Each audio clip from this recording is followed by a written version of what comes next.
Hello, friends. I am Chevy. Welcome to my shed. How are you today? How's life in your world? How's things where you are? I hope it's all great and fantastic and wonderful. Everything here is good. And something I haven't talked about lately has been games. And I've been playing a lot of games, and not just board games. I've been playing a lot of video games. That's been kind of what I've been doing in my free time lately. And,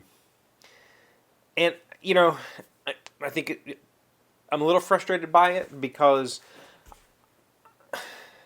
I'd rather be reading. There's a lot of books I want to get through, but I'm having a very hard time focusing on reading. So when that happens, I tend to switch to something like video games or other hobbies. My other hobbies, like this, what you see going on here, is kind of on hold because I really need to finish the basement project, and you know, I shouldn't be over here dicking around when I could be in there, doing something successful.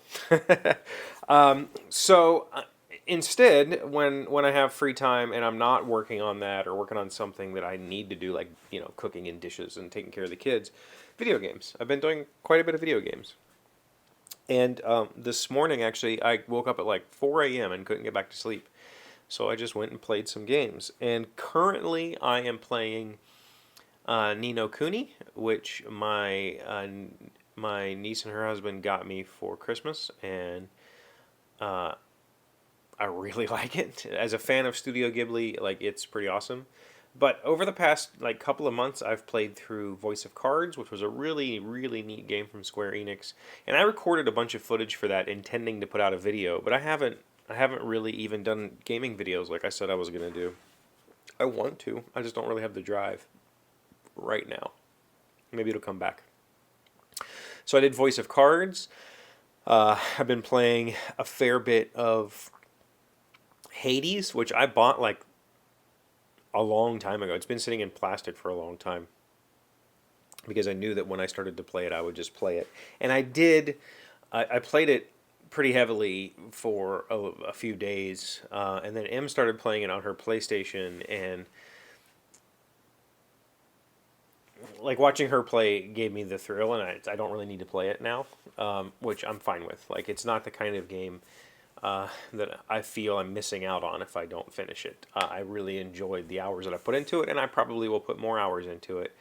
But whatever. I played a game called For the King, which is really neat, like a tabletop RPG mixed with a roguelike video game. It's neat. I think it's a PC game that was ported to the Switch, and I think it would be a lot better on PC. On the Switch, it's really slow. Like, and I don't mean because the Switch is underpowered. I mean like taking actions and switching between characters, and it's just kind of boring. I think it could go a lot quicker with keyboard commands. I don't know that for certain, but that's my expectation. So I haven't played a whole lot of it. I've gone through the first few tasks around the map, like on to the next big area kind of thing. And then I played Inside, which was amazing. Inside is from the same people who did Limbo, and I absolutely liked it. I loved Inside. I think it only took me about 3 or 4 hours to finish it. It's a very short game. I really enjoyed it, and I think I did it in like 2 sittings, and that was it. And then I played Spiritfarer, which wrecked me emotionally. Really, I cried like at least twice playing that game, maybe 3 times. It's a very, very, very relaxing game to play because it's just like a farming sim, management sim kind of thing where you're on a boat and you're managing it, but the setup is that you get to replace uh, Charon or Karen, I don't know how you'd say his name, as the boatman on the river Styx, and you need to go gather souls that need to cross over and help them finish whatever it is they have left, and then help them cross over.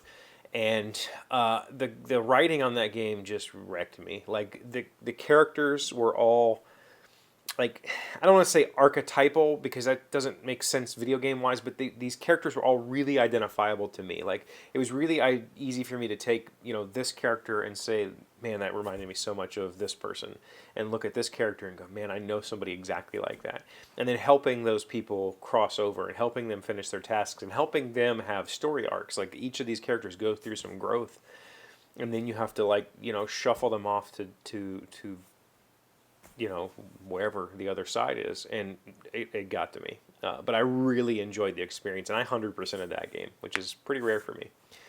And like I said, now I'm on Ni no Kuni, which I'm finding to be super enjoyable. So board games are still a thing. Tonight was supposed to be game night, but the guy, the library employee who runs it is on vacation this week. So instead, I'm going to do a little gaming here at my house with one of my friends, and that should be fun. I think I have some interesting stuff to play with him. But I've just been gaming, and my writing project, it's still going. I'm still working on what is essentially an outline, because I took it a little farther. My initial plan was, let's make this a simple little thing to test my ideas. And the problem is that my idea is so much bigger than simple that even trying to make a simplified version is still a big task, right? So every day I open the document, I add a couple little more, pieces to the outline, and someday, hopefully, I will have pieced together some sort of storyline, and then I can go back and actually write it. Right now, it's more or less just bullet points. Like, I need to have this happen, and this happen, and this happen here, and this happen here, and then I'll stitch all that together some other day with words. It's not a traditional story, so it's not like the characters going through these phases, or these are the 3 acts, or whatever. It's more like it's more like an interactive fiction type of thing where you need to make decisions and see what happens. So the tree grows every time I add something. So there's that. I need to finish the basement. There's a couple of projects I need to do. I made my mom a wine carrier for Christmas, and I posted a picture on Instagram, and I've had a couple inquiries about sales now. So,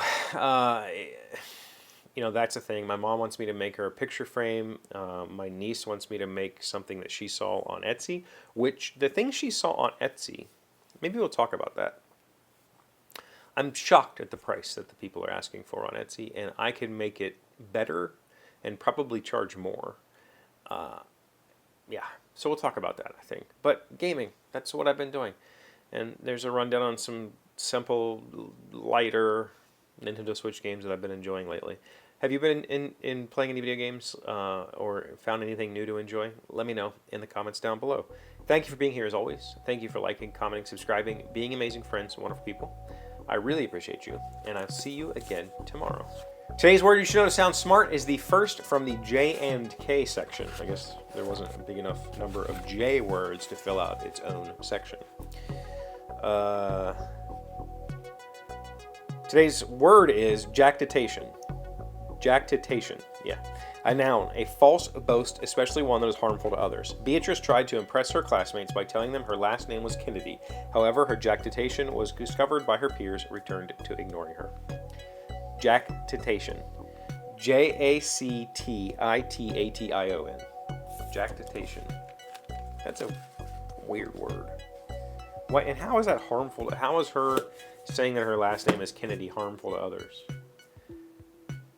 And is it just specifically boasting? It's not lying. So jactitation is I'm this person and that hurts other people somehow. That doesn't make sense.